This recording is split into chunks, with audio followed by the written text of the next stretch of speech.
اور کتاب الایمان۔ آج اس بات پر بحث ہے کہ امام اعظم رحمۃ اللہ علیہ نے ایمان تصدیق قلبی کو کہا ہے۔ ایمان بسیط ہے اور اس کا تعلق صرف دل کے ساتھ ہے، اعمال کے ساتھ نہیں، لیکن اعمال بیکار نہیں۔ محدثین کے ہاں مرکب ہے اور امام صاحب کے ہاں بسیط ہے، تصدیق قلبی کا نام ہے۔ لیکن مرجئہ میں اور ابو حنیفہ رحمۃ اللہ نظر میں فرق یہ ہے کہ مرجئہ اعمال کو بالکل بیکار قرار دیتے ہیں، لا یضر مع الایمان معصیۃ۔ ابو حنیفہ رحمۃ اللہ کے دخول اولی کے لیے، بلندی درجات کے لیے اور حفاظت ایمان کے لیے، تکمیل ایمان کے لیے اعمال ضروری ہے۔ اور محدثین کے ہاں 3 چیز سے مرکب ہے، لیکن اعمال رکن زائد ہے، جبکہ معتزلہ خوارج بھی 3 سے مرکب قرار دیتے ہیں، لیکن ان کے اعمال اتنے ضروری ہیں کہ کوئی عمل نہیں کرے گا تو دائرہ اسلام سے خارج ہے، جب وہ کافر ہو جاتا ہے خوارج کے ہاں، اور معتزلہ کے ہاں وہ فاسق ہے، منزلۃ بین منزلتین کے قائل ہے، مشہور ان کے نظریہ ہے۔ ابو حنیفہ رحمۃ اللہ علیہ کے دلائل کیا ہے؟ وہ کیوں صرف تصدیق قلبی کو ایمان کہتے ہیں؟ وہ کہتے ہیں نمبر 1، قرآن مجید میں ایمان کی نسبت دل کی طرف کی ہے۔ اولئک کتب فی قلوبہم الایمان، اللہ ان کے دل میں ایمان لکھ دیا۔ قلبہم مطمئن بالایمان ولم تؤمن قلوبہم ولما يدخل ایمان فی قلوبکم، اب ایمان داخل ہو تمہارے دلوں۔ یہ آیات بتاتی ہے کہ ایمان کا تعلق دل کے ساتھ ہے۔ لم تؤمن قلوبکم کتب ربکم الایمان قلب مطمئن بالایمان۔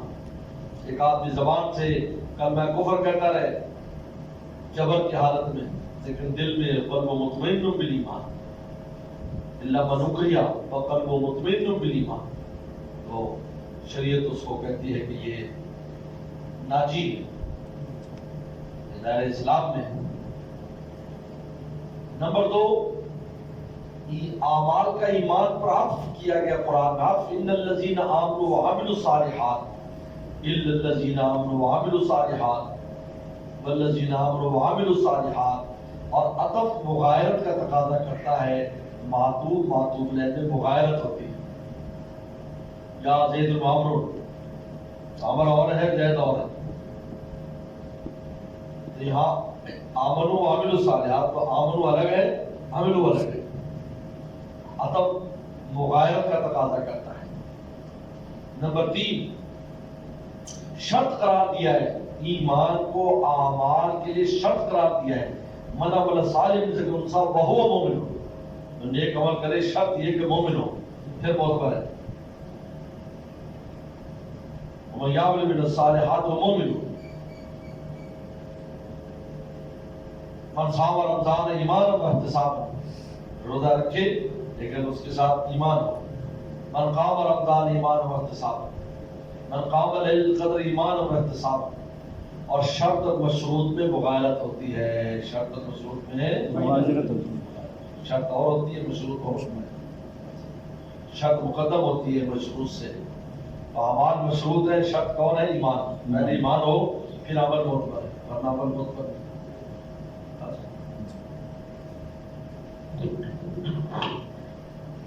نمبر 4، ایمان والا کہہ کر اعمال کا مخاطب کیا، یا ایھا الذین آمنوا کتب علیکم الصیام، اے ایمان والو روزہ فرض ہو گیا تھا، اے ایمان والو، تو پہلے ایمان والو کہا۔ اگر روزہ اور نماز ایمان کا حصہ ہوتا تو آمنو بنتا ہی نہیں، آمنو کے بعد کتبہ کیسے؟ نہیں سمجھے؟ آمنو کے بعد کتبہ تو تب ہے کہ آمنو الگ ہے، اب آمنو کے بعد تم نے کتبہ کرنا ہے، اب آمنو کے بعد تم نے اقیم الصلاۃ کرنا ہے، اب آمنو کے بعد تم نے آتو الزکوٰۃ کرنا ہے۔ یہ آمنو کے بعد ہے، پہلے آمنو پھر تو پہلے آمنو سے مخاطب کیا ہے، پھر اعمال کا مکلف بنایا کہ اب آپ نے یہ اعمال کا آمن ہو گیا، اب یہ عمل کرنا ہے۔ تو مانو کہ تصدیق قلبی سے آمن ہو گیا، اب آپ نے نماز روزہ یہ ساری چیزیں کرنی۔ اور قرآن مجید میں گناہ کبیرہ کا جو مرتکب ہے اس کو مومن کہا ہے۔ وَإِن طَائِفَتَانِ مِنَ الْمُؤْمِنِينَ اقْتَتَلُوا فَأَصْلِحُوا بَيْنَهُمَا، اگر مومنوں کو دو جماعتیں آپس میں لڑ پڑے، بتاؤ یہ آپس کی لڑائی گناہ کبیرہ ہے یا نہیں؟ جب قرآن کیا کہہ رہا ہے؟ ان طائفتان من المؤمنین، یعنی وہ لڑائی کے باوجود بھی من المؤمنین ہے۔ من المؤمنین اقتتلوا فاصلحوا بینہما، الصلح خیر، انہوں نے اصلاح کرا، اگر کوئی نہ مانے تو پھر اس کو مار کے لے کے آؤ، فاصلحوا بینہما۔ یہ دیکھو گناہ کبیرہ کا مرتکب ہے، لیکن اس کو کیا کہا جا رہا ہے؟ مومن کہا جا رہا ہے۔ اس طرح حدیث میں بھی آتا ہے جو فلاں فلاں کرے، انہوں نے کہا کہ وَإِن سَرَقَ وَإِن زَنَا وَإِن سَرَقَ، اگر چوری کی اور زنا کیا، کہا وَإِن زَنَا وَإِن سَرَقَ، اور رغم انف ابی ذر، اگر ابو ذر کا ناک مٹی ملے پھر بھی اللہ تعالیٰ اس کو بخش سکتے اگر ایمان اس کے پاس۔ تو یہ اسی طرح اللہ تعالیٰ نے توبہ کو حکم دیا ہے، یا ایھا الذین آمنوا توبوا الی اللہ توبۃ نصوحا، توبہ گناہ کبیرہ پر ہوتی ہے، اے ایمان والو توبہ کرو۔ اگر وہ گناہ کبیرہ کے ارتکاب سے مومن ہی نہیں رہا تو یا ایھا الذین آمنوا توبوا تو کہتے کیا؟ بھائی کلمہ پڑھ، بھائی تو نکل گیا، کلمہ پڑھ واپس آ، لیکن تو توبہ اس کا نام تھوڑی کہ خارج ہو کر واپس آنا، توبہ نام تو ہے کہ گناہ سے توبہ کرنا۔ تو یا اے ایمان والو توبو الیہ جمیعا ایھا المؤمنون، اے ایمان والو سارے توبہ کرو اللہ کی، توبو۔ یہ بڑی واضح دلیل ہے اس بات کا۔ اسی طریقے پر علامہ سبکی فرماتے ہیں میں نے اس آیت پر غور کیا، فلما احصى عیسیٰ الکفر قال من انصاری اللہ، جب عیسیٰ دیکھا کہ بھائی یہ سب مجھے قتل کرنے پر تلے ہوئے یہودی، من انصاری اللہ قال حواریون نحن انصار اللہ فاشهد بأننا مسلمون، آمنا فاشهد بأننا، سب نے کہا ہم انصار ہیں، آمنا ہم ایمان لائے، فاشهد آپ گواہی دے اننا ہم مسلمان ہیں۔ اسلام پر گواہی طلب کی ہے، ایمان پر نہیں۔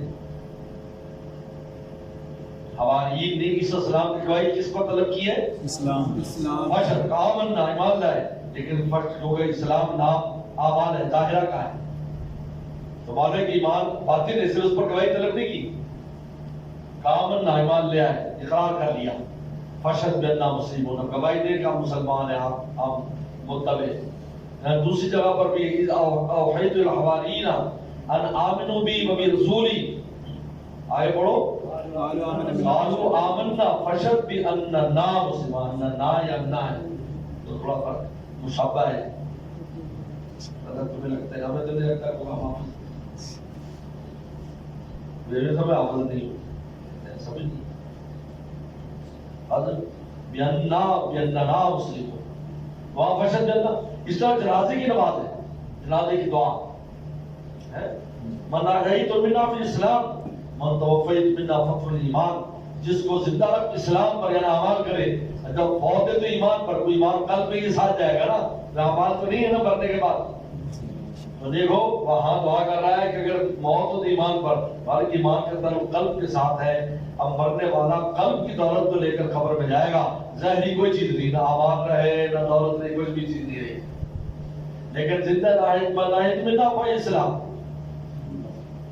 پھر حدیث جبریل میں بالکل واضح حدیث جبریل، مل ایمان ان تؤمن باللہ، تصدیق کر، دل سے تصدیق کر باللہ و رسولہ، مل اسلام ان تقیم الصلاۃ وتؤتی الزکوٰۃ، اعمال کا بیان ہے، رسول اللہ نے اعمال کا بیان کیا وہاں پر۔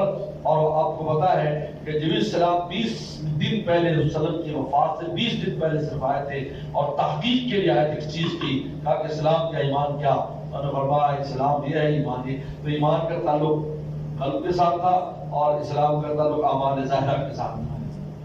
آپ کو سمجھ آ رہا نہیں آ رہا؟ جی.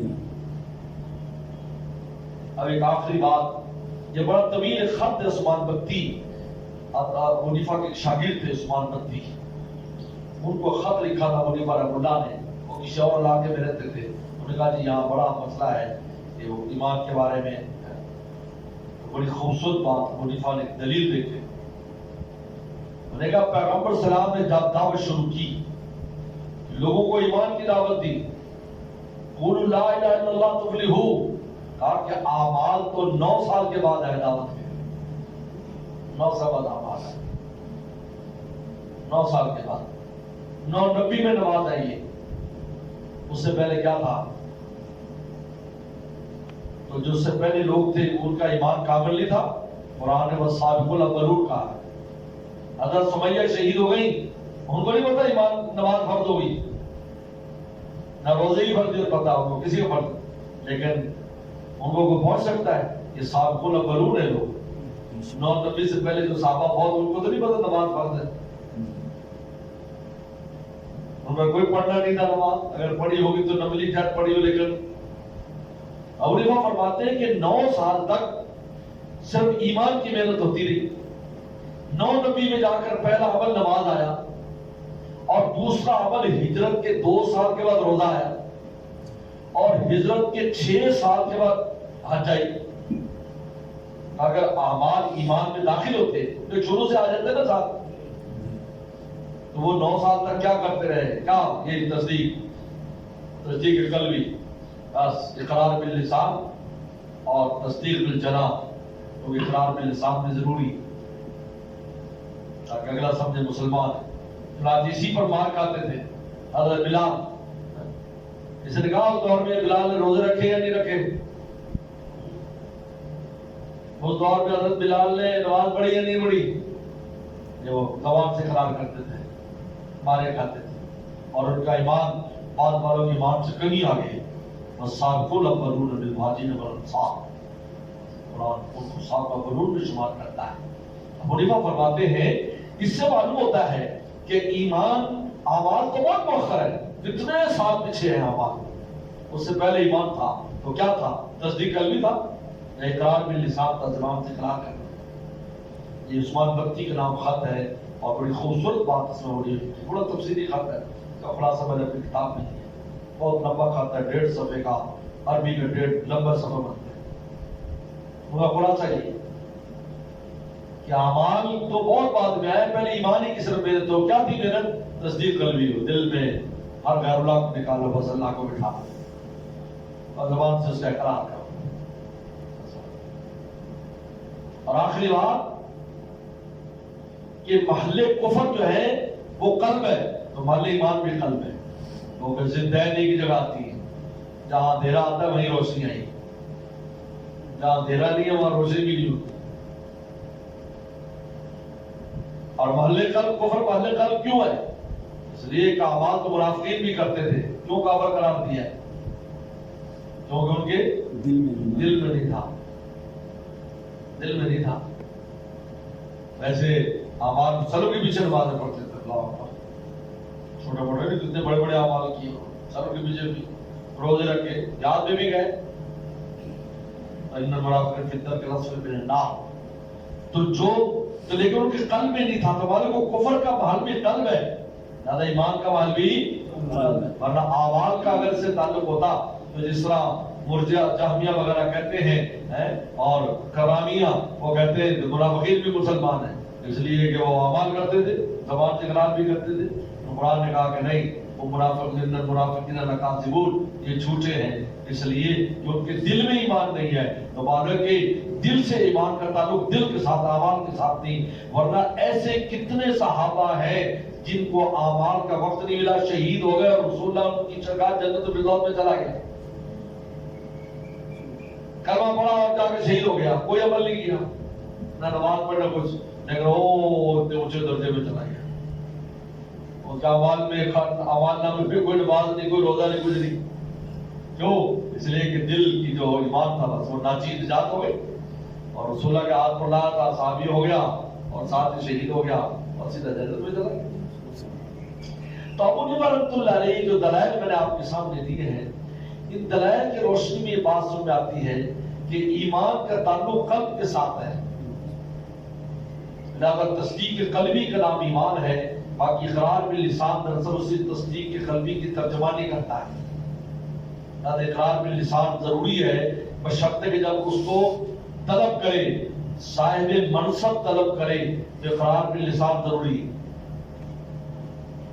صاحب منصب قاضی یا بادشاہ پوچھتا ہے بلاؤ کلمہ سناؤ، یا نکاح خان بھی کلمہ سنتے ہیں.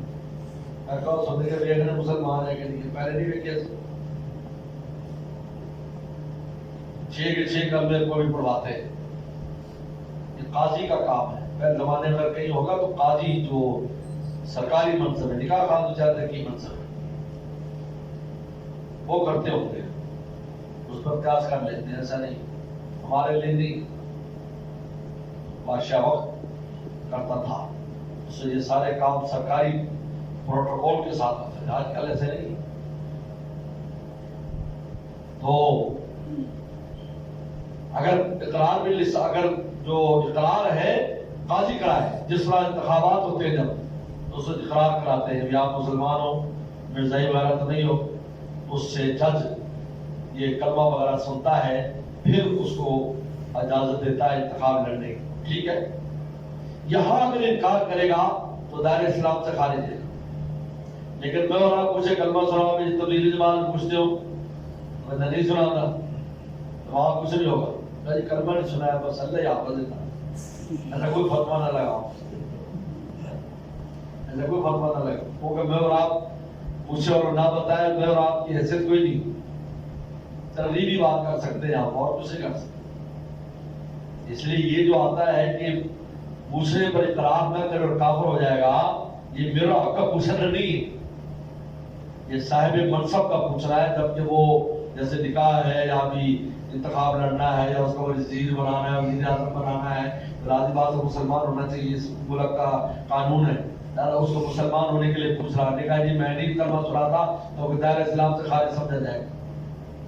یا کوئی ایسی علامت ہے، ایسا کام کرتا ہے جس سے وجہ اس کے دل میں نہیں ہے، جیسے قرآن مجید کو گندگی میں ڈال دیا، پھر چاہے وہ کلمہ سنا پڑھتا رہے، ہم کہیں گے نہیں اس کے دل میں ایمان نہیں ہے، زبان سے ویسے کہہ رہا ہے، ورنہ یہ کام کیوں کیا اس نے؟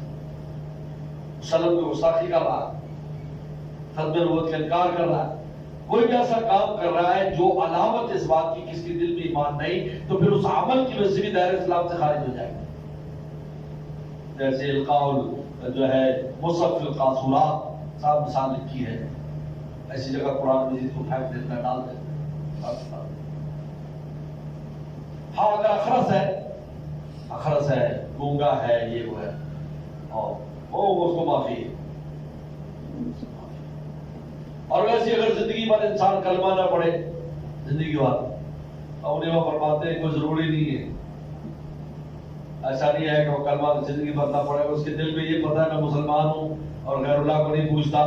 جیسے وہ لوگ جو جوہلا ہے اور ایسی جگہوں پر رہتے ہیں جہاں پر کوئی ان کو تنقید کرنے میں جنگلوں میں رہتے ہیں، جیسے ہمارے یہ راجستھان کے علاقے میں، سندھ میں آگے چلے جائیں، کوئی پتہ نہیں ہے، دنیا داری میں مشغول ہے، بس اتنا پتہ مسلمان ہے، نام بھی مسلمانوں والے. یہ پہاڑوں میں رہتے ہیں، غاروں میں رہتے ہیں، جزیروں میں رہتے ہیں، یہ بتا مسلمان ہے، غیر اللہ کو نہیں پوچھتے، پیدا ہے کوئی ذات لیکن نام بھی نہیں جانتے، کبھی کلمہ بھی نہیں پڑھا. تو فرماتے یہ کلمہ پڑھنا، ابو حنیفہ فرماتے احکام دنیاوی کے لیے. اگر ایک آدمی زندگی بھر نہیں اسے پڑھا، نہ اس کو موقع ملا، نہ کسی نے کہلوایا، جیسے یہ تبلیغی جماعت میں بتاتے ہیں، کلمہ بھی لوگوں کو نہیں آتا، ایسی ایسی گاؤں میں، بستیوں میں، دیہاتوں میں، ایسے جنگلوں میں جاتے ہیں، بہت سب مسلمان ہیں، پتا جب بابا و اجداد بڑے بڑے مسلمان گزرے، لیکن پیچھے والے دنیا داری مشغول ہیں، جانور پال رہے، جانور خود بھی جانور بنے ہوں. آپ چلے جو یہ راجستھان میں ہمارے یہاں کی کچھ جماعتوں نے پینل کام کیے، حیران ہو گئی وہاں کی، ان کو کچھ پتہ نہیں دنیا میں کیا ہو رہا ہے، ترقیات کی کسی چیز سے واقف نہیں. بندہ بیمار ہو جاتا ہے تو دمبا ذبح کرتے اس کی کھال میں بندے کو ڈال دیتے ہیں اور سی دیتے ہیں اوپر سے. وہ اندر اس کے کھال کے کچھ دیر پڑا رہتا ہے، گھنٹہ ڈیڑھ، باہر نکالتے ہیں، بخار شمار ہار سے بھاگ جاتے ہیں. یہ علاج ہوتا ہے، یہ ڈاکٹری ہے. بس یہ آ کے بہت دور سے لوگ آ کر جو ان کو پیسے ضرورت ہو تو ان کا سامان میں یہ کچھ لے جاتے ہیں خرید کر، کو پیسے ضرورت ہوتی ہے تو پوری کرتے ہیں. عجیب حالات سنائے. ڈاکٹر مقدر صاحب ہے ہمارے، انہوں وہ گئے تھے، ان سے حالات پوچھے، ان کو کچھ پتہ نہیں دنیا میں کیا ہو رہا ہے. تو بہرحال ابو حنیفہ رحمۃ اللہ علیہ کی جو نظریہ بالکل واضح ہے. یہ کتنے دلائل ہیں، 11 دلائل تقریباً آپ کے سامنے میں نے رکھے ہیں، تو پتہ چلتا ہے کہ ایمان کا تعلق قلب کے ساتھ. اب ابو حنیفہ رحمۃ اللہ علیہ کے بارے میں بعض کتابوں میں آ گیا کہ یہ مرجئہ ہے. ابو حنیفہ رحمۃ اللہ تعبیر کی وجہ سے کہہ دیا یہ مرجئہ ہے، یا ہم المرجئہ، یا حنفی لوگ مرجئہ ہوتے ہیں، یہ کہہ دیا. بہرحال یہ بڑے ظلم کی بات ہے کہ تعبیر دیکھ کر دیا. حالانکہ مرجئہ اور حنفی بہت فرق ہے. اسے علامہ شہرستانی نے تو کہا کہ مرجئہ دو ہیں، ایک مرجئہ اعتقادی ہے، مرجئہ عملی. مرجئہ اعتقادی تو وہ ہے جس کا اعتقاد یہ کہ اعمال بیکار ہے، وہ تو گمراہ ہے. ایک مرجئہ عملی ہے کہ اعمال کو بعد میں حیثیت دیتے ہیں، کہتے ہیں یہ حنفی ہے. لیکن بھائی کیوں؟ اگر تعبیر کی وجہ سے ہے تو معطلا تو محدثین کیا کہلائیں گے؟ معطلا خارجی.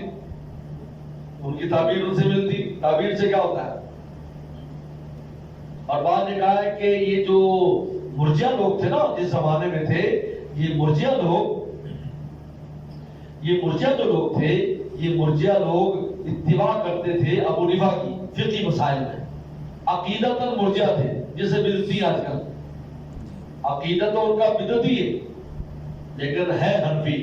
جو بھائی نماز حنفی والے پڑھتے سب ہے، لیکن عقیدہ ان کا 4 چیزوں میں عقیدے میں اختلاف ہے.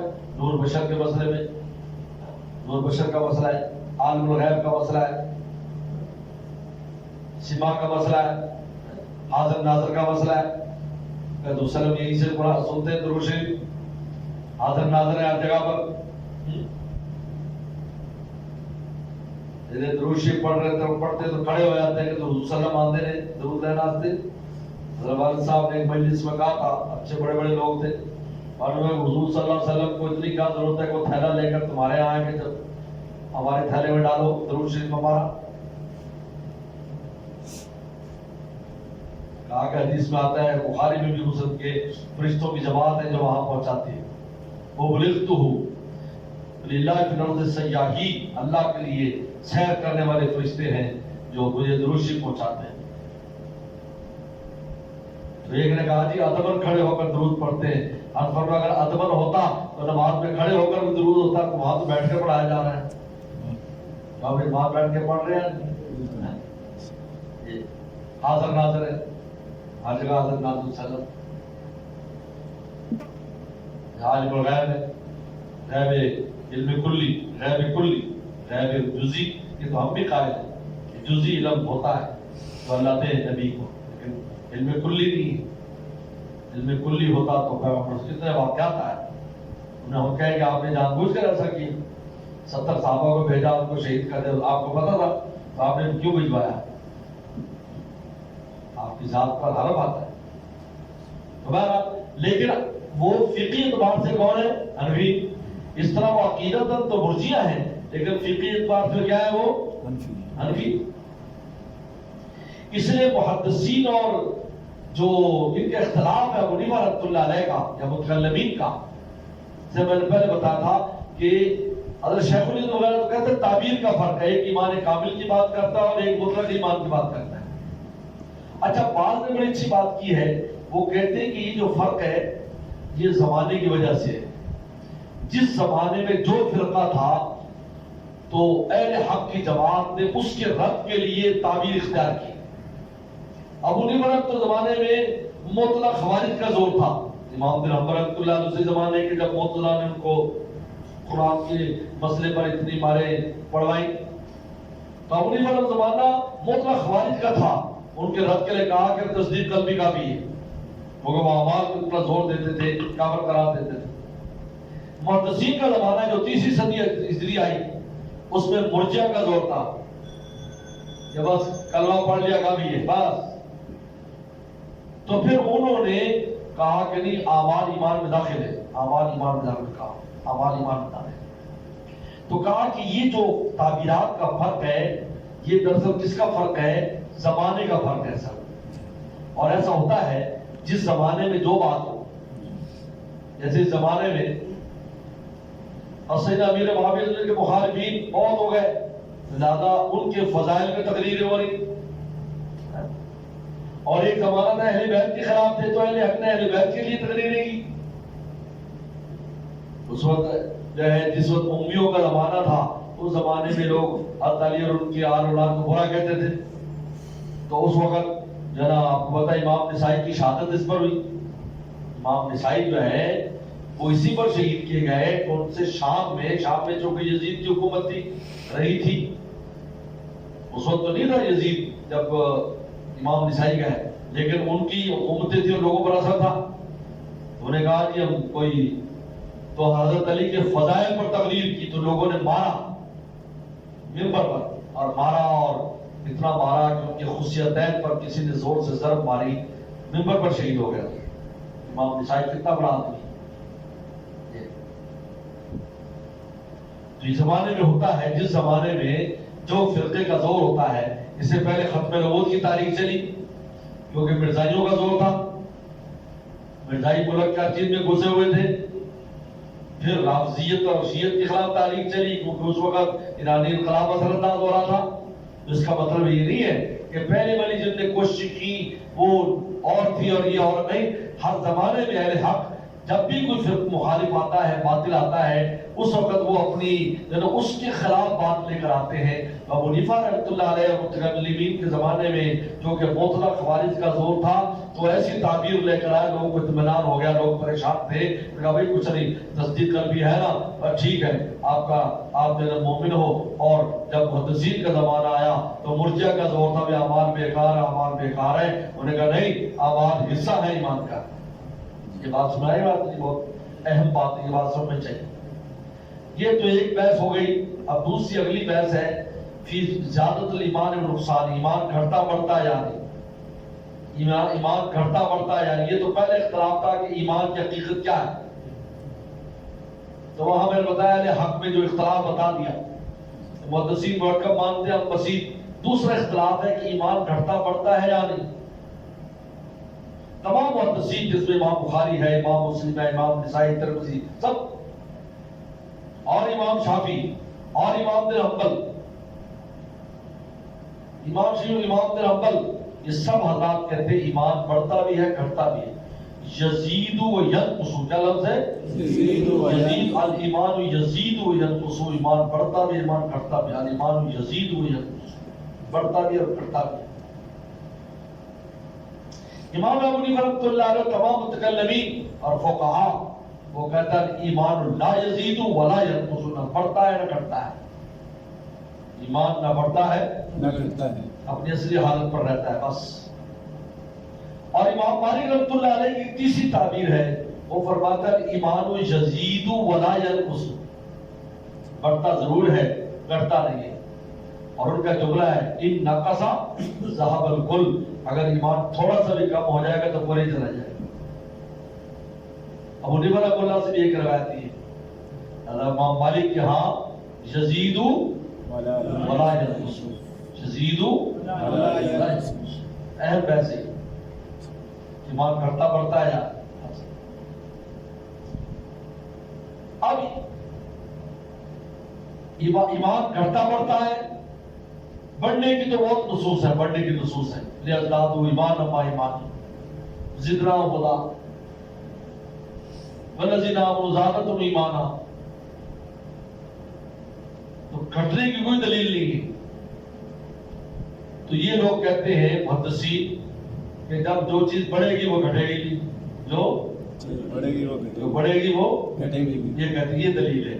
یعنی ہے دلیل صرف بڑھنے پر، گھٹنے پر نہیں ہے۔ گھٹنے پر وہ روایت ایک آتی ہے عورتوں کے بارے میں، ناقصات عقل و دین، ان کا دین بھی ناقص ہے، عقل بھی ناقص ہے۔ وہ دین کو اگر ایمان قرار دے تو وہ ایک روایت ہے جس سے پتہ چلتا ہے کہ ایمان کا ناقص ہے، لیکن ہم کہتے ہیں دین تو پوری چیزوں کو شامل ہے، ایمان بھی اس میں اعمال سب شامل ہے۔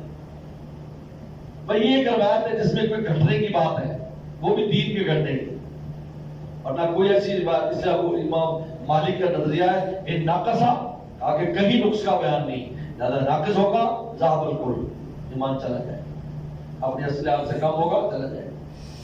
یہ اللہ کہتے ہیں جب پڑھتا ہے تو کرتا بھی ہے، یہ اس سے دلیل بناتے ہیں، دلیل جناب ضد سے مخالف اس سے دلیل بناتے ہیں، اگر پڑھتا ہے تو پھر کٹے گا۔ میں نے کھانا کہ ملا نصیر الدین جو ہے اس سے کوئی آدمی برتن لے گیا، واپس آیا تو چھوٹی سی پلیٹ ساتھ دے دے، یہ کیا کہ بچہ دیا ہے، آپ کے برتن نے بچہ دیا۔ اچھا، ملا نصیر الدین سنا بہت سیدھا سادہ بھی تھا، چلاک بھی تھا، دونوں کام رکھ لی۔ پھر وہ مانگنے آیا تو اسے ذرا بہت بڑا سارا برتن دیا، ابھی بڑا سارا بچہ لے کے آئے، پھر وہ باقی کچھ بڑا سارا برتن ہے کہ جی اتنا بچہ دیا۔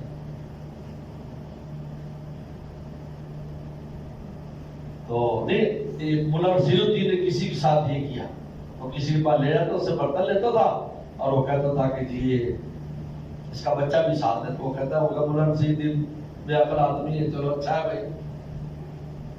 تیسری بار اسے پوری دیگ دے دی بڑی ساری، ملا نصیر الدین لے کر بیچ کے کھا، کافی دن گزر گئے، انہوں نے کہا جی میرا برتن یہاں تو مر گیا، یہ کیسے ہو سکتا ہے؟ لوگوں کو جمع کر لیے، اس نے ملا صاحب کو پکڑ لیا اور کہا بھائی 2 دفعہ دیکھو اس کے برتن نے بچہ دیا تھا، میں دیا اس کو پوچھو، کہا ہاں، جو بچہ دے گا مرے گا بھی۔